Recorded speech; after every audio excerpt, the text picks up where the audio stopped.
Hebrew పత్రిక 9వ అధ్యాయము మొదటి 3 వచనములు నేనే చదువుతున్నాను, దయచేసి చిత్తగించండి.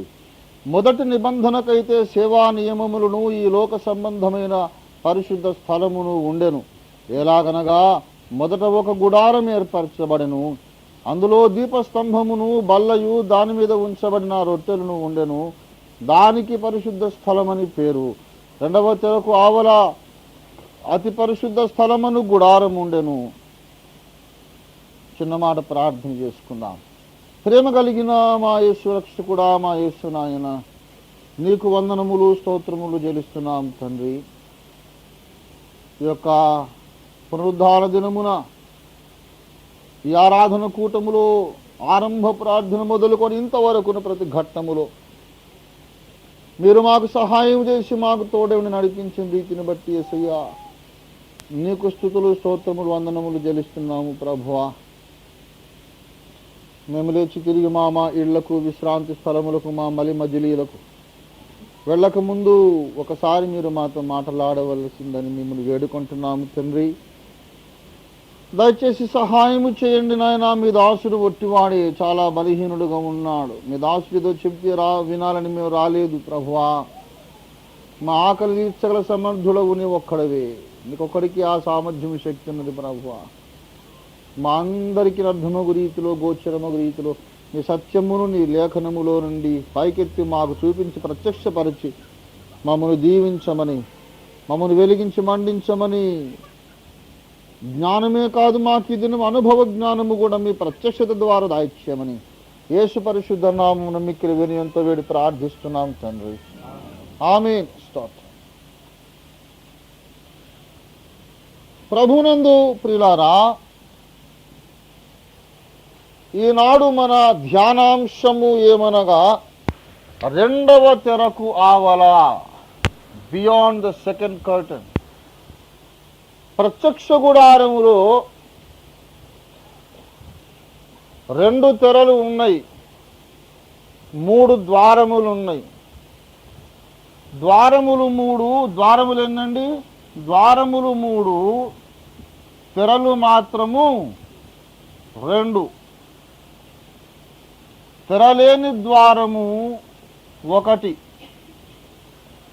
తెరలతో మూయబడిన ద్వారములు 2.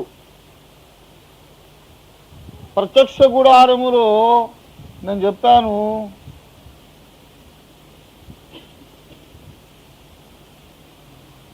ఇది ఆవరణం.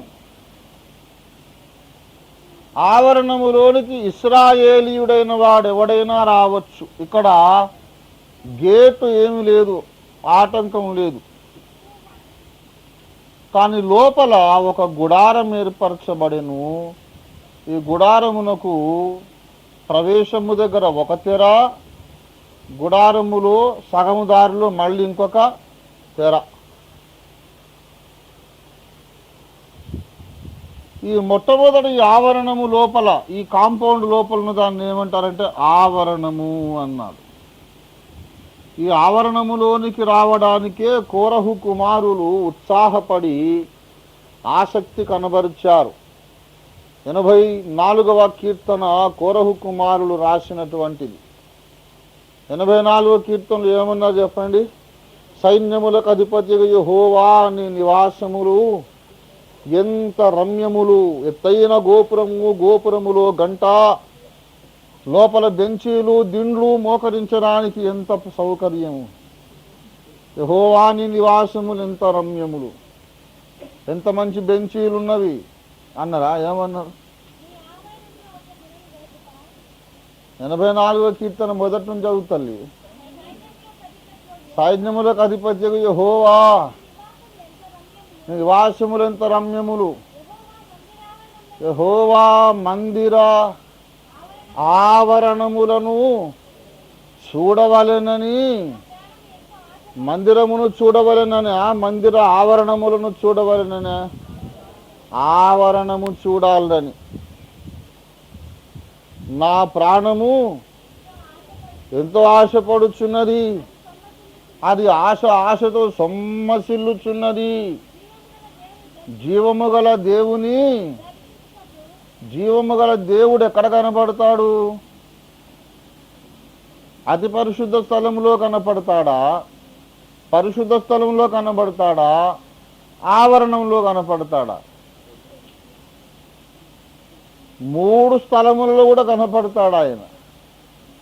దేవ దర్శనం ఈ 3 మెట్లలో మనకు జరుగుతుంది.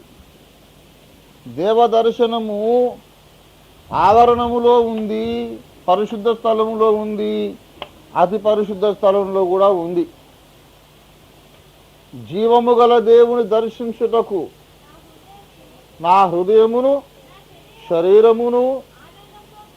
హృదయము నా శరీరం ఆనందముతో కేకలు వేయుచున్నది. యెహోవా నా రాజా, ఓ నా దేవా, నీ బలిపీఠమునొద్దనే. నా దిగది సంగతి. నీ బలిపీఠమునొద్ద దేని గురించి మాట్లాడుతున్నారు? అసలు ఏమి చూడాలని ఆశపడ్డారు? ఆవరణములోని ఉపకరణముల్లో మొట్టమొదటిది బలిపీఠము. ఆవరణము చూడాలని ఆశ కలిగిందట. ఆవరణంలో ఏమున్నదయ్యా బాబు అంటే, ఆవరణములో ఏమున్నదో తెలియదా సోదరుడా? ఆవరణములో బలిపీఠం ఉన్నది. ఆ బలిపీఠము దగ్గర ఏమైంది? పిచ్చుకలకు నివాస స్థలము దొరికిన ఆవరణములో బలిపీఠం ఉన్నది.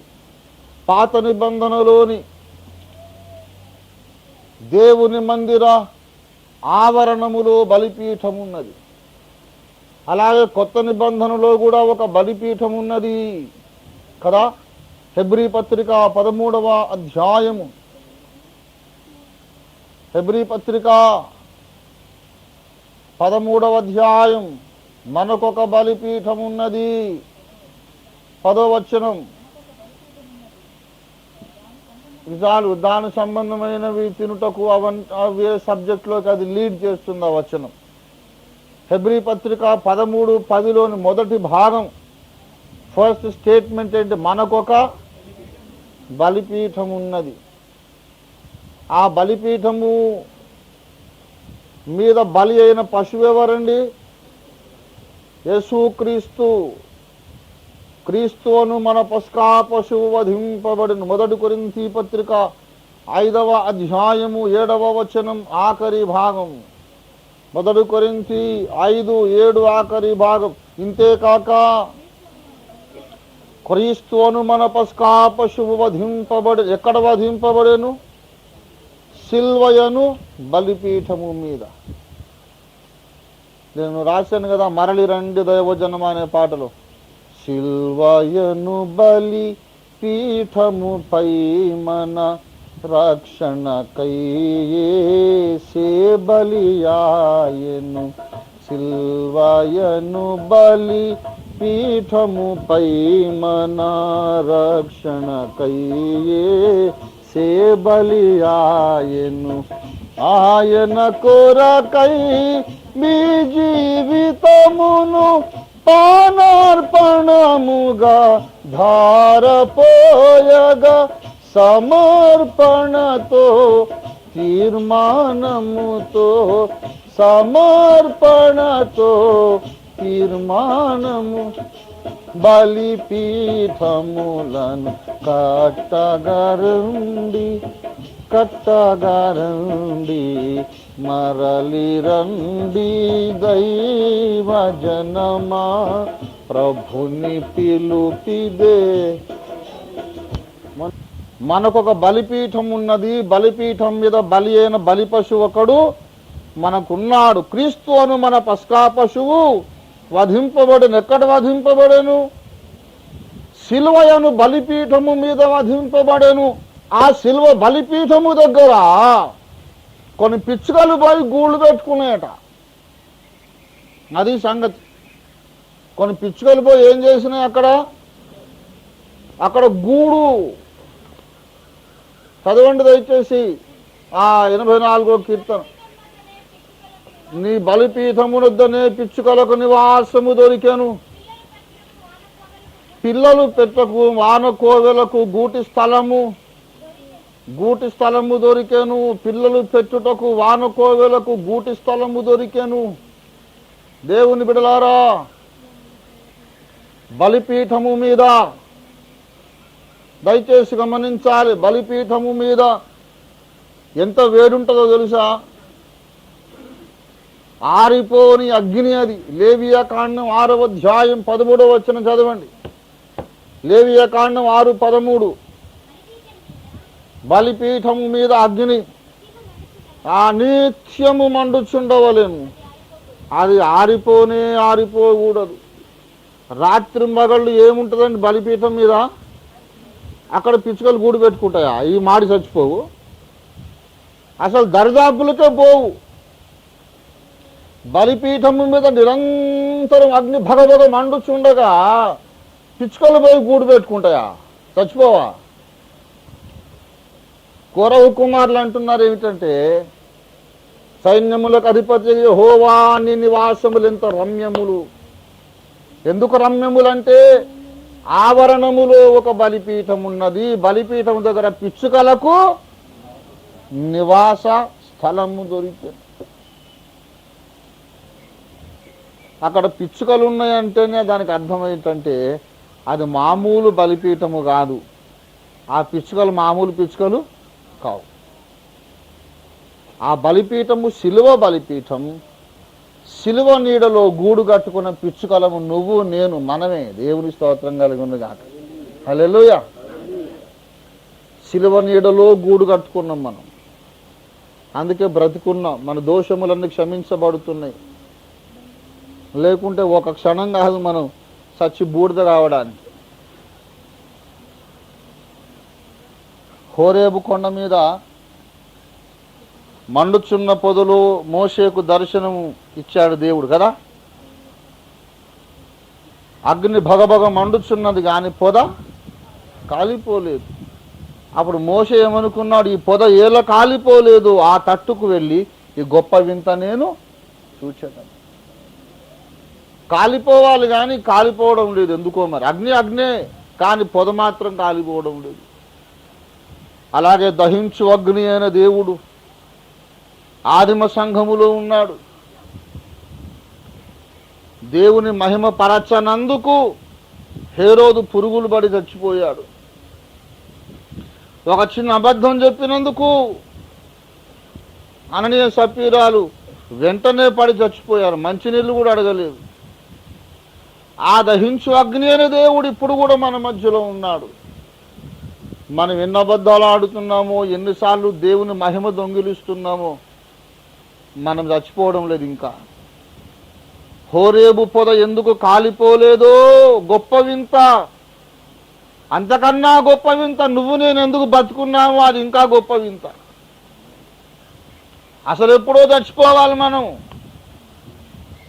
అర్థం కావడం లేదు ఎందుకు. శిలువ రక్తము కింద మనం ఆశ్రయం పొందాం కనుక బ్రతికిపోయాం. లేకపోతేనా సెకండ్లో 1000వ భాగం పట్టదు. అందుకే భక్తుడు పాట పాడాడు, నీ సిలువే నాకు శరణు యేసు ప్రభు, నీ సిలువే నాకు శరణు యేసు. దురిత దూరుడా నీ దరి జేరగా, దురిత దూరుడా నీ దరి జేరగా, నాదు పాప శాపము దీర్చి, నాదు పాప శాపము దీర్చి, దరి జేర్చితివి కృపతో, దరి జేర్చితివి కృపతో, నీ సిలువే నాకు శరణు యేసు ప్రభు, నీ సిలువే నాకు శరణు. శిలువ బలిపీఠము దగ్గర మనం గూడు కట్టుకున్నటువంటి పిచ్చుకలం. శిలువ దగ్గరికి రావడానికి ఎటువంటి అభ్యంతరము లేదు, అందరూ రండి అన్నాడు అంతే. సందుల్లో గొందుల్లో వీధులలో అక్కడ ఇక్కడ రాజమార్గముల్లో ఉన్న వాళ్ళు అందరిని బలవంతం పెట్టి రండి రండి రండి, ప్రయాసపడి భారము మోసుకొనుచున్న సమస్త జనులారా రండి, ఏ కులమైనా రండి, ఏ మతస్థులైనా రండి, ఆర్థిక పరిస్థితి ఎట్లాగున్నా రండి, రోగిష్ఠులైనా రండి, ఆరోగ్యవంతులైనా రండి, ధనవంతులైనా రండి, బీదలైనా రండి, everyone come to the cross of Jesus Christ.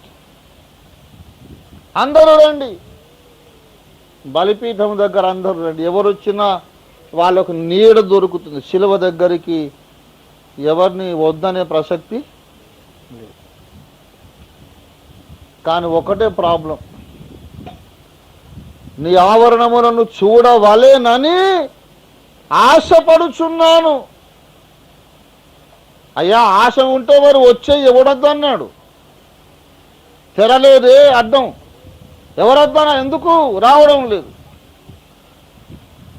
ఒక్కటే సమస్య ఏంటంటే లోపలికి రావడానికి ఏం ప్రాబ్లం లేదు, కానీ లోపలికి వచ్చిన తర్వాత ఒక ప్రాబ్లం ఉంది. లోపలికి రావడానికి అడ్డం లేదు, వచ్చిన తర్వాత నీకు లోకానికి మధ్యలో అడ్డం ఉంది, ప్రాకారం ఉంది. అర్థమైందా? Once you come inside the outer court yard, ఇక్కడికి వచ్చిన తర్వాత లోకస్తులేమో ఇక్కడ, నువ్వేమో ఇక్కడ. ఒక విభజన గోడ ఉన్నది. నువ్వు సిలువను ఆశ్రయిస్తే లోకస్తులు మిమ్మల్ని ద్వేషిస్తారు. మీరు లోక సంబంధులు కారు గనుక లోకం మిమ్మను ద్వేషిస్తుంది. మీరు లోకస్తులేని యెడల లోకము తన వారిని స్నేహించును.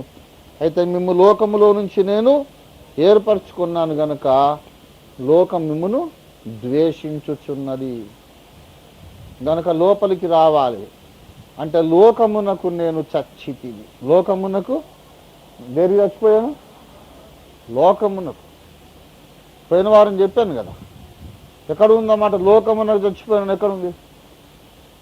గలతీ పత్రిక 6వ అధ్యాయం ఆఖరిని ఉందన్నమాట. మర్చిపోవద్దండో. అందుకే నేను మళ్ళీ మళ్ళీ డ్రిల్లింగ్ ఏమో ఏం చెప్పాను, మూల పాఠములను, మొదటి మూల పాఠములను చెబుతున్నా.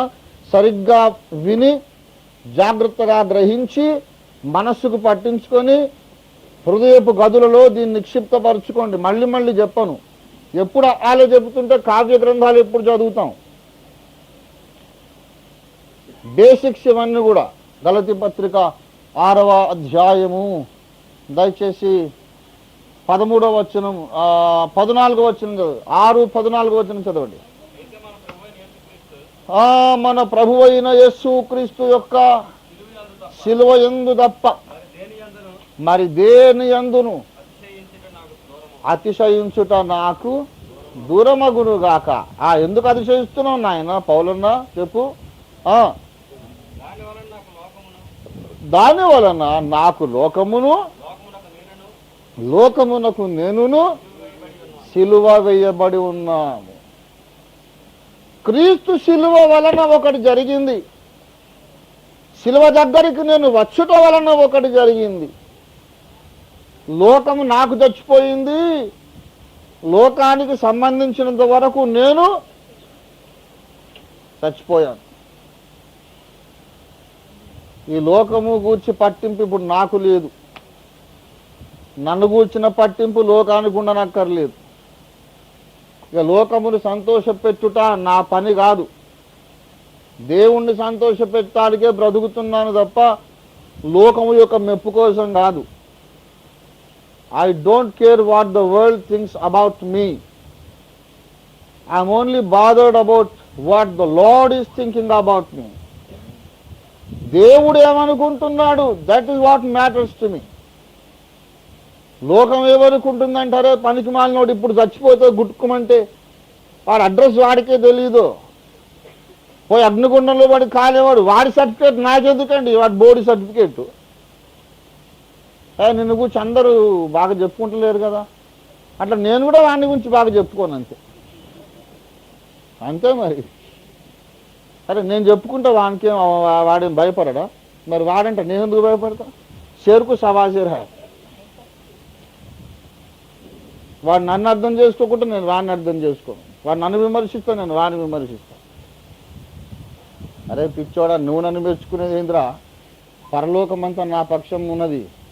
ముఖ్య దూతలు మా స్నేహితులు, పేతురాది సకలాపోస్తలు, పేరు మిగల మా నిజ కూటస్థులు కదా.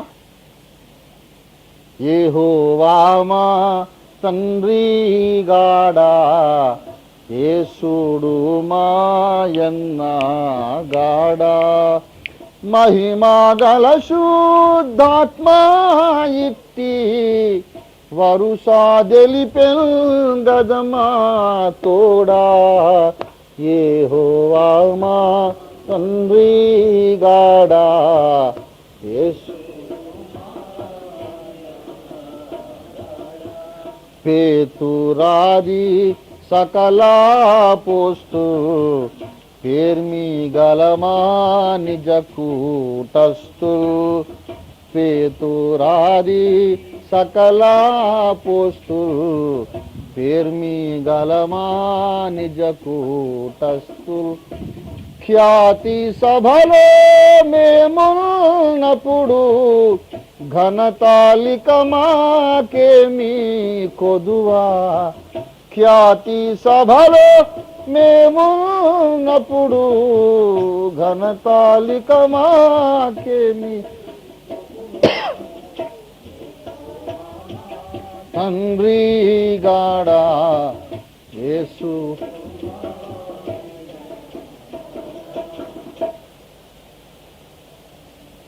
మోక్ష నగరు మా పుట్టిల్లు, ముఖ్యాదూతల్ మా స్నేహితు. పరలోకంలోకి నేను పోయి నిలబడితే మిఖాయిల్ వచ్చి కలుస్తాడు. హలో రంజిత్, కైసా హై భాయ్? అచ్చా హై. కబ్ ఆ గయే? అరే నేను తెలుసా నీకు? అరే నువ్వు తెలియకపోవడం ఏంది? ఇక్కడ అందరు నిరుగుచ్చి మాట్లాడుకుంటారు. సైతాన్ కానీ తోలవలసింది నువ్వే కదా. 1995లో అఖిల భారత క్రైస్తవ మహాసభలు పెట్టి ఆయన తోలు తీస్తూ కదా.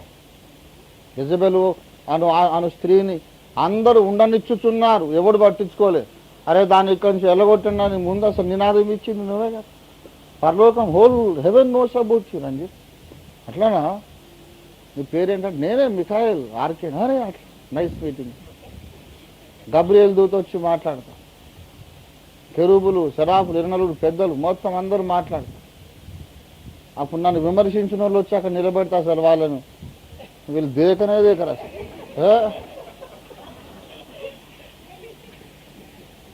No one recognises them.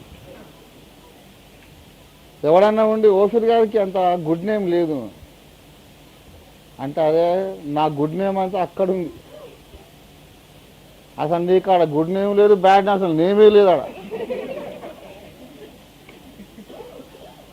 हमारा गुड नेम उधर है, ऊपर है. అక్కడికి రా చూపిస్తా నా ప్రభావం ఎంతనో. పేతురు, పౌలు, మార్టిన్ లూథర్ వచ్చి అభినందిస్తారు. మేము మొదలుపెట్టిన పనిని నువ్వు ముగించావు. శభాష్ my dear brother, you are proud of you.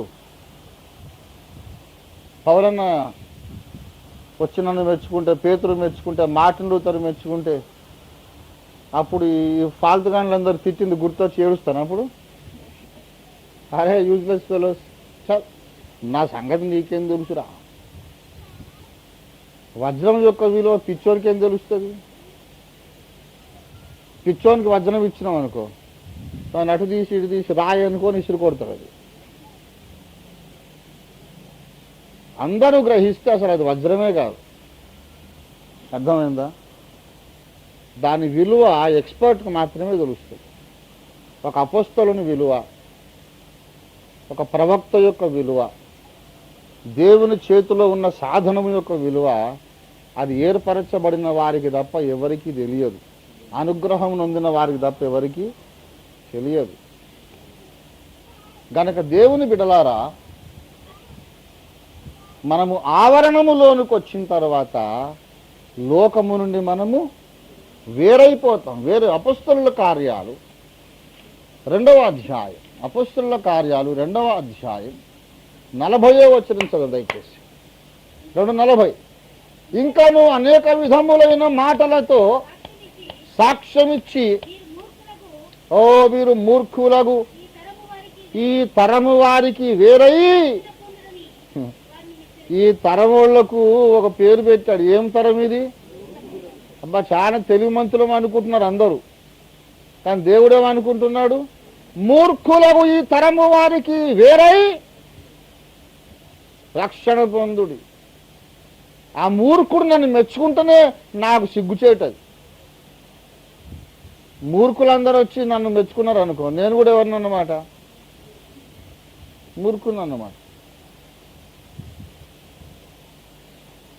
కనుక ఈ మూర్ఖులు నన్ను మెచ్చుకోని అక్కర్లేదు, దేవుడు మెచ్చుకోవాలి. దేవుని స్తోత్రం కలుగును గాక.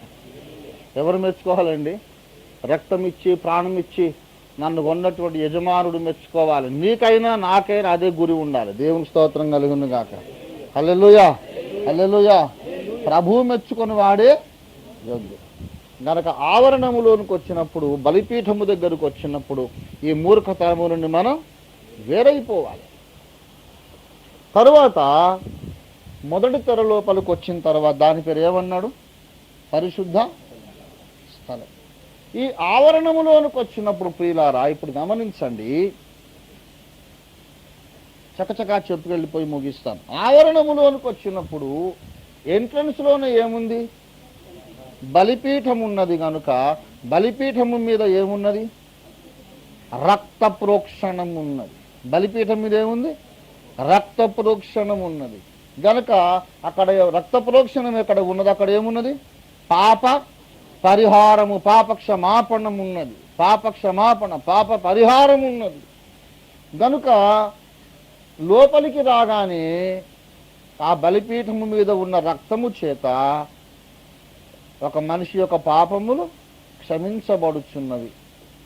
ఆ తర్వాత రెండవది ఏమున్నదంటే అక్కడ గంగాళము, ఇత్తడి గంగాళం ఉన్నది. ఇది బలిపీఠం. అక్కడ అగ్ని ఉన్నది. ఏమండి, కొంచెం ముందుకు రాగానే ఏమున్నది? ఇత్తడి గంగాళం. దాంట్లో ఏమున్నాయి? నీళ్లు ఉన్నాయి, కాళ్ళు చేతులు కడుక్కోవడానికి. ఇక్కడేమో రక్త ప్రోక్షణ, ఇక్కడేమో నీటి ద్వారా శుద్ధీకరణ. కనుక ఆవరణలో జరిగేదంటే ఏంటి? పాప క్షమాపణ. అనగా లోకము నుండి వాళ్ళు చచ్చిపోయిన తర్వాత, పాపములు శుద్ధీకరణ చేయబడిన తర్వాత ఇక్కడికి వస్తారు. They enter in to this. దీని పేరేమిటి? పరిశుద్ధ స్థలం. ఇది పరిశుద్ధ స్థలం అంటే బయట ఉన్నది అపవిత్ర స్థలం అనుకోవచ్చా? అనుకోకూడదు. బయట ఉన్నది అపవిత్ర స్థలం కాదు. కానీ ఇక్కడ పాప పరిహారమునకు ఇక్కడ ఒక సౌకర్యము ఉన్నది. కానీ ఈ స్థలం లోపల ప్రవేశించిన తర్వాత పాప క్షమాపణ కొరకు ఇక్కడ ఏమీ అవకాశం లేదు. శుద్ధీకరణమునకు అవకాశం ఉన్నది ఆవరణం. శుద్ధీకరణ కొరకు ఇక్కడ ఏమీ లేదు. ఇది శుద్ధులైన వారు మాత్రమే వచ్చే స్థలం. బయట శుద్ధులు కావాలి, తర్వాత ఇందులోకి రావాలి. ఇందులో ఉన్నవి ఏంటంటే మొట్టమొదట ప్రభు యొక్క బల్ల, ఏమండి, తర్వాత దీపస్తంభము, తర్వాత బంగారు ధూపవేదిక. బల్ల తర్వాత దీపస్తంభము, ఐదవది బంగారు ధూపవేదిక. ఇక్కడ పాప క్షమాపణ కొరకు ఏమీ లేదు. క్షమించబడ్డోళ్ళు వచ్చి దేవుడు ఏర్పరిచిన ఆహారం తినాలి. కడగబడిన వారు వచ్చి దీపస్తంభ వెలుగును అనుభవించాలి. కడగబడిన వాడు వచ్చి ఇక్కడ స్తుతి ధూపం వేయాలి. ఇక్కడికి వచ్చిన తర్వాత వాషింగ్, క్లెన్సింగ్ ఏమి లేదు. Already cleansed men only are allowed in to this. కాబట్టి దీన్ని ఏమన్నారు? ఇక్కడికి వచ్చిన తర్వాత శుద్ధీకరణ అనే క్వశ్చన్ లేదు. కనుక ఇప్పుడు పాపమునకు చచ్చిపోవాలి. దీన్ని కూడా పోయిన వారం నేను చెప్పాను. ఇక్కడికి వచ్చినప్పుడు లోకమునకు చావాలి. ఇందులోకి వచ్చినప్పుడు పాపమునకు చావాలి. తర్వాత రెండవ తెరకు ఆవల ఇక్కడికి రావలసిన వాడు స్వయమునకు చావాలి. Self, death to self. ఈ ఒక్క పాయింట్ నేను చెప్పి ముగించేస్తా. లోపలికి వచ్చినవాడు స్వయము లేక అహం,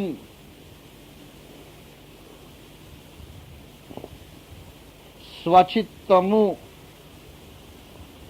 ఇది ఇంకా మంచి మాట, అప్రాపరేట్ వర్డ్, స్వచిత్తము, స్వచిత్తమునకు చావాలి. ఇక్కడ మీకు ఒక ప్రశ్న వస్తుంది.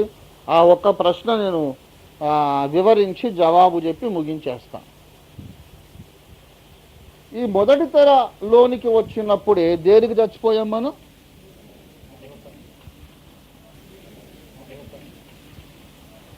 తెర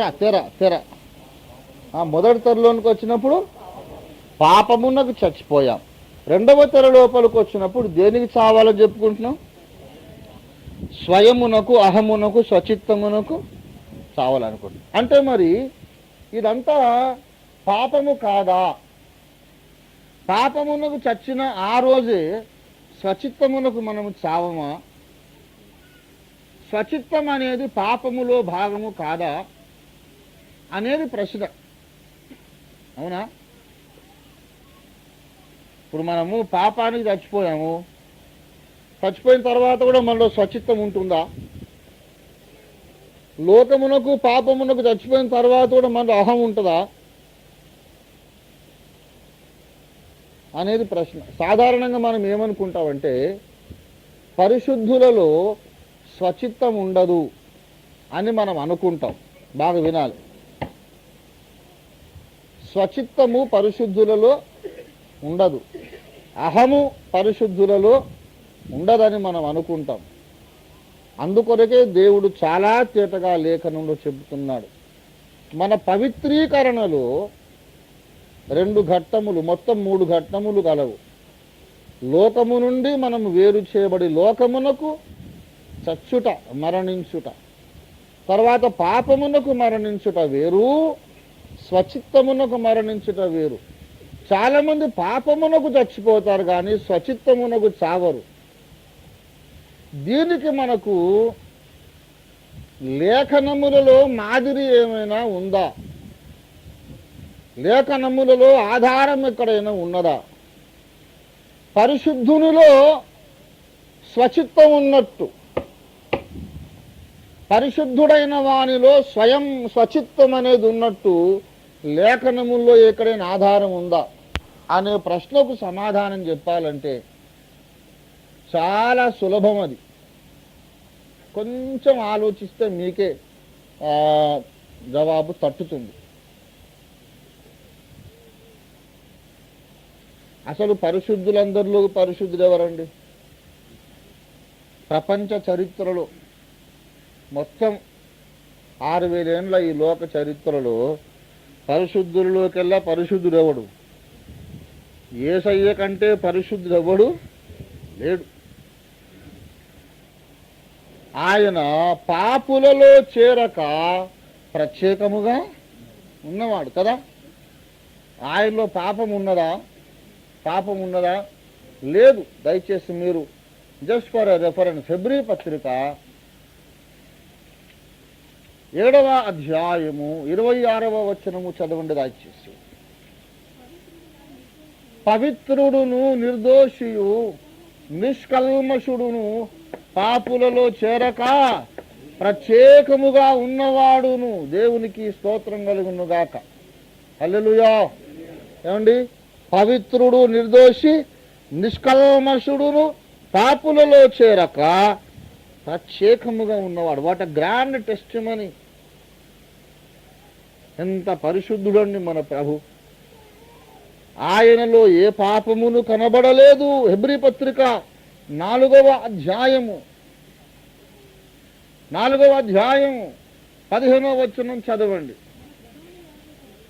ఓ మన ప్రధాన యాజకుడు, ఓ దేవునికి స్తోత్రం, మన బలహీనతల యందు మనతో సహానుభవము లేనివాడు కాడు గాని సమస్త విషయములలో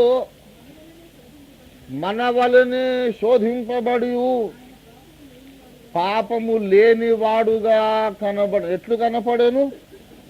పాపము లేనివాడుగా కనబడను. 1 పేతురు పత్రిక 2వ అధ్యాయము 22వ వచనము చదవండి దయచేసి. చదవండి తొందరగా ముగించాలి. ఆయన పాపము చేయలేదు, ఆయన నోటను ఏ కపటమును కనబడలేదు. ఏమండి, యేసు ప్రభువులో పాపం ఉందా? నా యందు పాపమున్నదని మీలో ఎవడు స్థాపించునన్న పరిశుద్ధుడు. ఆయన జన్మ పవిత్రము, ఆయన జీవితము పవిత్రము, ఆయన మరణము పవిత్రము, ఆయన శరీరము ఆత్మ ప్రాణము పవిత్రము, ఆయన ఆకాశ మండలము కంటే హెచ్చైన వాడు. అంత పరిశుద్ధునిలో స్వచిత్తం అనే ప్రాబ్లం ఉన్నది లేదా?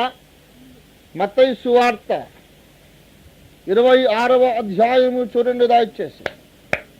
39వ వచనం చదవండి. Matthew's gospel 26:39 please. కొంత దూరము వెళ్ళి సాగిలపడి, నా తండ్రి, సాధ్యమైతే ఈ గిన్నె నా దగ్గర నుండి తొలగిపోనిమ్ము, అయినను నా చిత్తము, నా ఇష్టము కాదు, నా చిత్తము కాదు, నా చిత్తము కాదు, నీ చిత్తమే.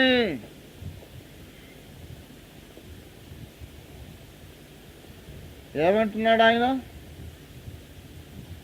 నా చిత్తము కాదు, నీ చిత్తమే. ఇక్కడ ఎన్ని చిత్తాలు కనపడుతున్నాయి మనకు? 2 చిత్తం. ఒక చిత్తం ఎవరిది? తండ్రి చిత్తము. రెండవదేమో కుమారుని చిత్తం. ఫ్రాంక్లీ స్పీకింగ్, కుమారుని చిత్తం ఏంటిదంటే, ఈ శిలువ అవమానము, శిలువ శ్రమలు అనే పాత్ర నేను త్రాగకుండానే మనుషులకు విమోచన కలిగేది ఏమైనా అవకాశం ఉంటే ఇది అవాయిడ్ చేస్తేనే బాగుండు అని ఆయనకు ఉన్నది మనసులో. నేను మీకు ఒక రహస్యం చెప్తా. అరే, లేఖనములు ఎరిగిన వాడు, ప్రవక్తల ప్రవచనములు ఎరిగిన వాడు ఇట్లాంటి ప్రార్థన ఎట్లా చేశాడండి? యేసు ప్రభు వారు బలి కాకపోతే మనుషులకు రక్షణ కలుగుతుందా? ఇంకేదన్నా మార్గం ఉన్నదా? మీరు చెప్పాలి నాకు. యేసు ప్రభు వారు బలి కాకపోతే ఇంకేమన్నా మార్గం ఉందా? మరి మార్గం లేదని ఆయనకు తెలియదా? ఎందుకు ఆ ప్రార్థన చేశాడు? నేను మీకు ఒక డీపెస్ట్ సీక్రెట్ చెప్తున్నాను. యేసు ప్రభు వారు ఒకవేళ మరణించకపోతే ఏ ఇతర మార్గములో కూడా, యేసు ప్రభు వారు ఒకవేళ మరణించకపోతే ఏ ఇతర మార్గములో కూడా మనుషులను రక్షించుట తండ్రి అయిన దేవునికి సాధ్యము కాదని మనం అనుకొనుట దేవదూషణ. It is possible, it would have been still possible for God the Father to save the mankind through some other means. యేసు ప్రభు బలి కాకపోతే ఇంకొక మార్గంలో తండ్రి అయిన దేవుడు మానవులను రక్షించలేడా? రక్షించగలడు అని యేసయ్యకు తెలుసు. అందుకే ఆ ప్రార్థన చేశాడు. చూడండి అక్కడ మత్తయి సువార్త 26వ అధ్యాయము దయచేసి 39వ వచనం చదవండి దయచేసి. కొంత దూరము వెళ్ళి సాగిలపడి, సాధ్యమైతే ఈ గిన్నె నా దగ్గర నుండి తొలగిపోనిమ్ము, ఆయనను నా ఇష్ట ప్రకారము కాదు, నీ చిత్త ప్రకారమే కానిమ్ము. మార్కు సువార్త దయచేసి 14వ అధ్యాయం 36వ వచనం. ఎందుకొరకు ఆ ప్రార్థన చేశాడు అక్కడ చెబుతున్నాడు. 36 చదవండి దయచేసి. కొంత దూరము సాగిపోయి నేల మీద పడి సాధ్యమైతే ఈ గడియ తన యొద్ద నుండి తొలగిపోవలనని ప్రార్థించుచు, నాయనా తండ్రి, అది కాదు, నీకు సమస్తము సాధ్యము, ఈ గిన్నె నేను త్రాగకుండానే మానవుల రక్షించడం కూడా నీకు సాధ్యం. మనం పోయి ఏసయ్యని అడిగినాం అనుకో, ఏసయ్యా నువ్వు అంత అమాయకంగా ఎట్టు ప్రార్థన చేసావయ్యా, ఈ గిన్నె త్రాగకుండా తొలగిపోమ్మని ప్రార్థన ఎందుకు చేశావు, నువ్వు త్రాగకపోతే ఇంకో మార్గమే లేదు కదా, అట్లెందుకు ప్రార్థన చేశావు అంటే ఏసయ్య అంటాడు, చిక్కలోడా ఇంకో మార్గం ఉండే, నీకు తెలియదు. You don't know the power of my father. He has such a great infinite power and authority that he can find some other way of salvation. और भी कई रास्ते थे उनके सामने, ఎన్నో మార్గాలు ఉండే, నీకు సమస్తము సాధ్యం తండ్రి. You can do this without my crucifixion. నా శిలువ మరణము కాకుండా కూడా వేరే విధంగా నీవు మనుషులు రక్షించగలవు, నీకు సాధ్యము కనుక అడుగుతున్నా, లేకపోతే అడగను. నీ సాధ్యం తండ్రి, నీకు సాధ్యమే కదా, వీలైతే కొద్దిగా ఇప్పుడన్నా కన్సిడర్ చేయరాదు ఇది ఈ తొలగిపోని అని అంటే, తండ్రి ఏం దేవుడు ముఖం అంతా పుల్ల పుల్లగా పెట్టుకొని, ఇట్లా ప్రశ్న, ఇదేం ప్రార్థన రా తమ్ముడు, కొడుక నువ్వు చేసేది, కుమారుడా నువ్వు చేసేది నాకు నచ్చలే అని కొంతమంది ముఖంలో తెలిసిపోతుంది మనం అడుగుతున్నప్పుడే. కొంతమంది దగ్గర పోయి మన కష్టాలు చెప్పుకుంటున్నాం అనుకో, నా ఈ నెల ఇంకా పిల్లల ఫీజు కట్టలేదు, ఇంటికి కిరాయి కట్టలేదు, అది అంటుండగానే వీడు శృతి పెడుతున్నాడు అప్పడగడానికి, మనకు తెలుసు, ట్యూనింగ్ చేస్తున్నాడు. కనుక మనం చెప్తున్నాం, అనుభవజ్ఞుడైనోడు ముఖం పెట్టిన పుల్ల పుల్లగా పెట్టుకుంటాడు. ఇక వీడు ఆఖరిన ఎక్కడ కన్క్లూడ్ చేస్తారో తెలుసు. ఈ కష్టాలన్నీ చెప్పుకొని ఆఖరికి ఏం చేస్తాడంటే, ఒక 10,000 ఉంటాయేమో, 5,000 1000 అడుగు. మనకి ఇష్టం లేనిది వినబడుతుంటే, మనం ఇవ్వాలనుకోంది ఎవడని అడుగుతుంటే, మన ముఖం అంతా ఎట్లా అప్రసన్నంగా మారిపోతుంది కదా. అట్లా తండ్రి అయిన దేవుని ముఖం ఎప్పుడు కుమారుడు చూస్తున్నాడు. తండ్రి నీకు ఇష్టమైతే, నీకు సాధ్యమే కదా, ఇది నా నుంచి దూరం చేయి అని అంటున్నప్పుడు ముఖం అంతా అప్రసన్నంగా మారిపోయింది, వెంటనే సెట్ అయిపోయింది. తండ్రి అట్లా ముఖం పెట్టకు, వద్దులే, అంతెందుకు నువ్వు బాధపడతావు, ఎట్లయినా నువ్వు నీ చిత్తమే జరుగునుగాక, నా చిత్తము కాదు, నీ చిత్తమే జరుగునుగాక. తండ్రి చిత్తమునకు వేరుగా వేరొక చిత్తము యేసులో ఉన్నదా లేదా నాకు చెప్పాలి మీరు. ఈ ఒక ప్రశ్నకు సమాధానం చేస్తే ప్రసంగం అయిపోతుంది. తండ్రి చిత్తమునకు వేరుగా స్వంత చిత్తం ఒకటి యేసులో ఉన్నదా లేదా? యేసులో పాపము కనబడిందా? స్వచిత్తము కనబడిందా? కనబడలేదా? జాగ్రత్తగా చెప్పండి సమాధానం. యేసులో స్వచిత్తము కనబడిందా లేదా? పాపము కనబడిందా? గనక స్వచిత్తము కలిగి ఉండుట పాపము కాదు. స్వచిత్తము కలిగి ఉండుట పాపము కాదు. ఎందుకంటే తండ్రి అయిన దేవునికి ఎట్లాగా ఆలోచించే శక్తి, ప్రణాళికలు వేసే శక్తి, కోరుకునే శక్తి, ఆ కోరికలు నెరవేర్చుకునే ప్రణాళికలు, అది సాధించుకునే శక్తి ఎలా ఉన్నదో, ఆ సామర్థ్యములన్నీ కూడా తాను సృష్టించిన ప్రతి మనిషికి ఆయన ఇచ్చాడు. Every created person, whether angel or human beings, every created person, heavenly or earthly, they are all free moral agents. తండ్రి అయిన దేవుడు ఎట్లాగూ సొంత స్కీములు, ప్లాన్లు కలిగి ఉంటాడో, ప్రతి మనిషి అలాగున కలిగి ఉండ సమర్థుడు. ఎవరి చిత్తం వాళ్ళకు ఉంది, ఎవరి ప్రిఫరెన్సెస్ వాళ్ళకు ఉన్నాయి. ఇట్లయితే బాగుండు, ఇట్లయితే బాగుండు, ఇట్లయితే బాగుండని. అయితే ఆ స్వచిత్తము కూడా మనము వదులుకోగలిగినప్పుడే అతి పరిశుద్ధ స్థలము లోపలికి ఎంటర్ అవుతాం. స్వచిత్తం వదులుకోవడం చాలా కష్టం. నేను మీకు ఒక విషయం చెప్తున్నా, ఆ స్వచిత్తమును విరగొట్టడానికే దేవుడు నీకు ఇష్టము లేని కార్యాలు నీ జీవితంలో జరిగిస్తాడు.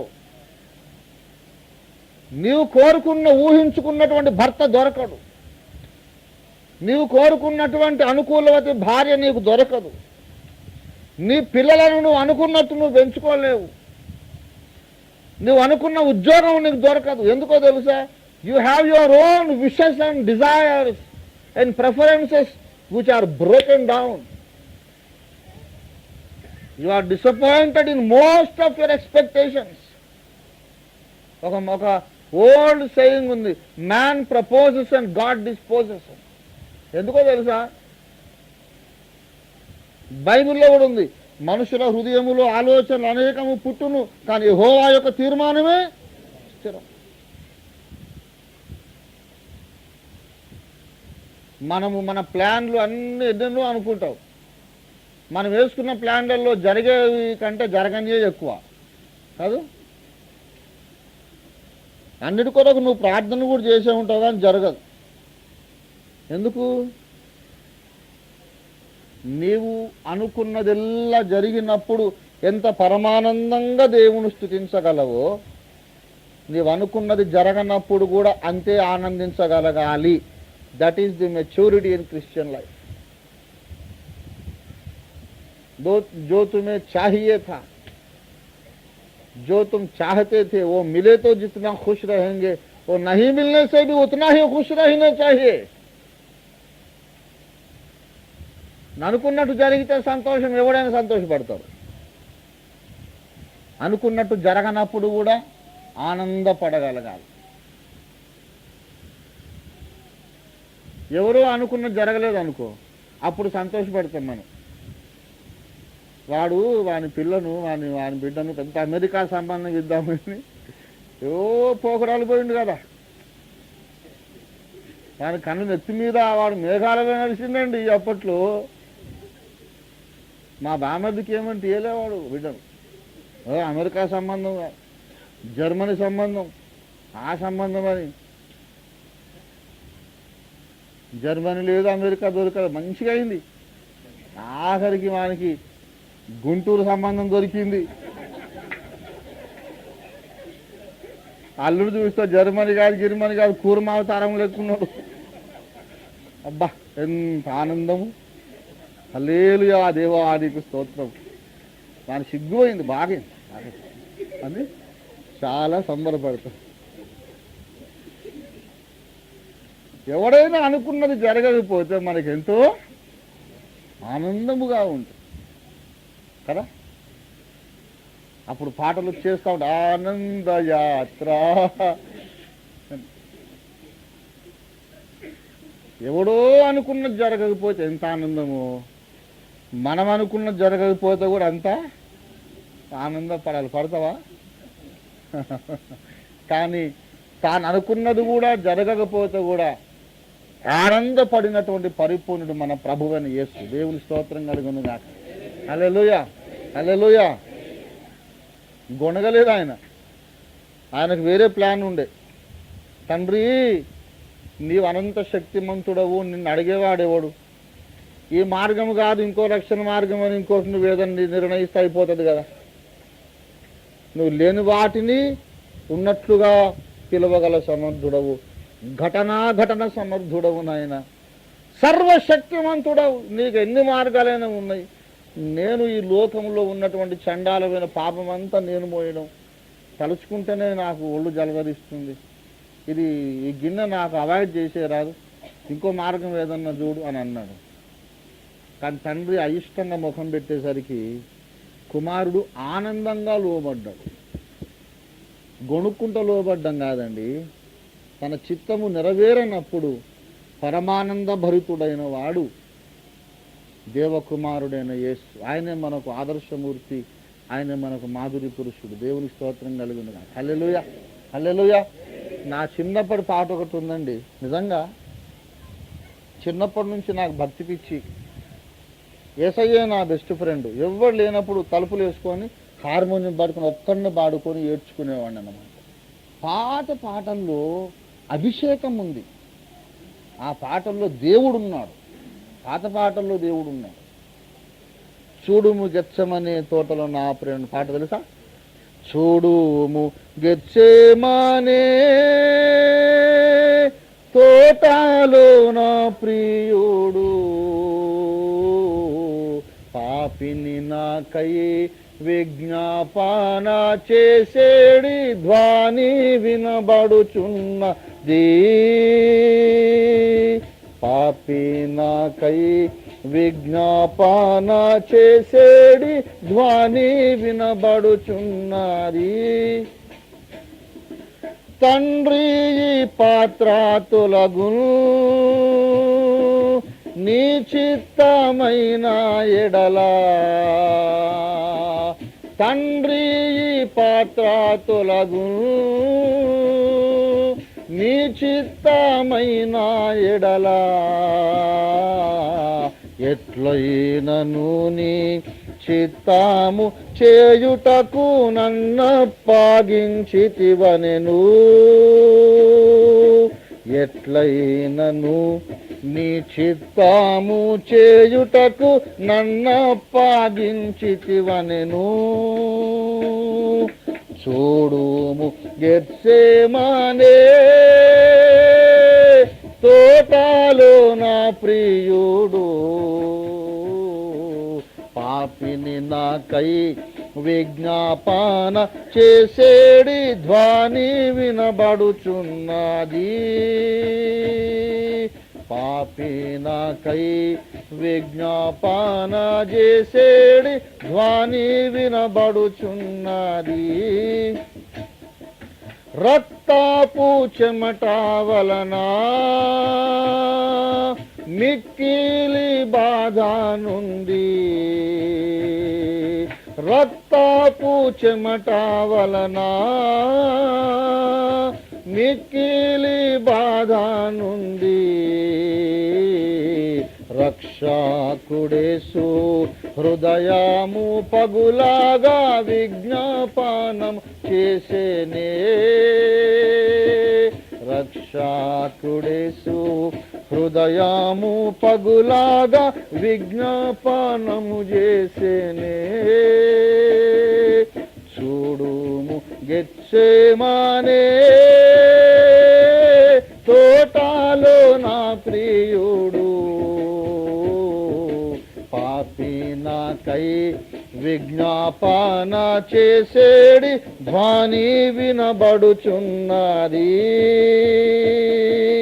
పాపి నాకై విజ్ఞాపన చేసేడి ధ్వని వినబడుచున్నది. ఎందుకంత బాధపడి విజ్ఞాపన చేశాడో ఆఖరి చరణంలో రాశాడు భక్తుడు ఎవరో గాని. ఆయన చెమట రక్త బిందువుల వలె రక్తస్వేదము గార్చారట. అంత బాధపడి ఎందుకు విజ్ఞాపన చేశాడంటే ఆఖరి చరణం అన్నాడు, నన్ను తన వలె మార్చేడి ఈ మహాప్రేమను, నన్ను తన వలె మార్చేడి ఈ మహాప్రేమను, తలచి తలచి హృదయము కరుగాగా విజ్ఞాపనము చేసేదను, తలచి తలచి హృదయము కరుగాగానే సాదా కీర్తించెదను. చూడుము గెత్సెమనే తోటలో నా ప్రియుడు, పాపిని నాకై విజ్ఞాపన చేసేడి ధ్వని వినబడుచున్నది. గెత్సెమనే తోటలో ఆయన చేసిన ప్రార్థన నన్ను తన వలె మార్చుటకై ఆయన చేసినటువంటి ప్రార్థన, నిన్ను యేసు వలె మార్చడానికి చేసిన ప్రార్థన. పిల్లరా, ఒక మాట మీకు చెప్తున్నాను, యేసు వలె మారడం అంటే అందులో చాలా మెట్లున్నాయి, చాలా మెట్లున్నాయి. 12 సంవత్సరాల ప్రాయములో దేవాలయములో పరిసయ్యులతో మతాధికారులతో తర్కించి జ్ఞానమును వ్యక్తం చేసి తన దైవ జ్ఞానము చేత వారి నోరు మూయించినటువంటి యేసు వలె మనం మారొచ్చు.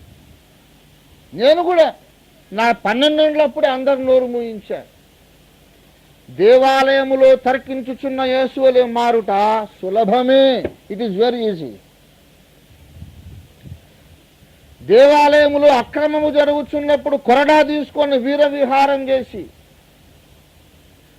నీ ఇంటిని గూర్చిన ఆసక్తి నన్ను భక్షించుచున్నది అన్న వచనము నెరవేరుస్తూ నా తండ్రి ఇల్లు వ్యాపార పిల్లుగా చేయకూడని అందరిని తోలివేసినటువంటి ప్రచండమూర్తి అయిన యేసు వలె మారుట సులభమే. It is easy. కానీ గెత్సెమనే తోటలో మోకరించిన యేసు వలె మారుట చాలా కష్టం. ఓ किसी से वो नहीं हो सकता, वो बात बहुत मुश्किल है. కొరడా పట్టుకొని వీర విహారం చేయొచ్చు, ఎవడేం చేస్తాడు? నేను మారగలిగాను. 12 ఏళ్ల ప్రాయములో యూదుల అధికారితో మాట్లాడిన యేసు పోలిక నాలో వచ్చిందండి. దేవాలయములు అక్రమం జరిగితే కొరడా తీసుకొని వీర విహారం చేసి ఈపులు పలగొట్టినటువంటి యేసు పోలిక నా లోపలికి వచ్చేసింది. కానీ గెత్సెమనే తోటలోని పోలిక రావడానికి ప్రయత్నించుచు పోరాటం చేస్తూ ప్రయాసపడుతున్నాను. గెత్సెమనే తోటలోని యేసు పోలిక ఏంటంటే, నేను అనుకున్నది ఏమి జరగకపోయినా నా ఇష్టము కాదు, నీ ఇష్టమే సిద్ధించును నాకు. నా లైఫ్ పట్ల నాకు ఒక ప్లాన్ ఉండిందండి. నీ జీవితం పట్ల నీకు ప్లాన్ లేదా? ఉంది. కానీ ఒక్కరు కూడా జరగదు అనుకో, అప్పుడు దేవుని స్తుతిస్తావా, సణుగుతావా? దేవుని బిడ్డలారా, పాపము లేకపోవచ్చు కానీ స్వచిత్తం ఉండవచ్చు. ఆవరణములోనికి మనం ప్రవేశించినప్పుడు లోకమునకు చచ్చాం. పరిశుద్ధ స్థలములోనికి ప్రవేశించినప్పుడు పాపమునకు చచ్చాం. అతి పరిశుద్ధ స్థలములోనికి ప్రవేశించాలంటే స్వచిత్తమునకు చావాలి. నేను పొందవలసిన బాప్తిస్మము మీరు పొందెదరు. నేను పొందవలసిన బాప్తిస్మం మీరు పొందెదరు అన్నాడు. అందులో ఈ 3 మరణాలు ఉన్నవి. బాప్తిస్మం అనగా చెప్పండి, బాప్తిస్మం అనగా ఏమిటి? మరణము. మార్కు సువార్త 10వ అధ్యాయం, మార్కు సువార్త 10వ అధ్యాయము 39వ వచనం చదవండి. అప్పుడు యేసు, మార్కు 10:39, నేను త్రాగుచున్న గిన్నెలోనిది మీరు త్రాగేదారు, నేను పొందుచున్న బాప్తిస్మము మీరు పొందెదరు గాని. చాలు. నా శిష్యులారా, జెబెదయి కుమారులారా, యాకోబు యోహానులారా, నేను పొందుచున్న బాప్తిస్మము మీరు పొందుదురు అంటే నేను అనుభవించుచున్న మరణములన్నీ మీరును అనుభవించెదరు. నేను త్రాగుచున్న గిన్నెలోనిది మీరు త్రాగెదరు అనగా యేసు శిష్యులందరూ కూడా ఈ 3 మరణములు పొందాలి. ఇంతవరకు మనం చెప్పుకున్నదంతా కూడా మరణములను గూర్చిన బోధ. అదే ఇంకొక భాషలో చెప్పాలంటే, ఇంకొక పదజాలములో చెప్పాలంటే, మరణములను గూర్చిన బోధనే ఇంకో టెర్మినాలజీలో ఏం చెప్పొచ్చు? బాప్తిస్మములను గూర్చిన బోధ.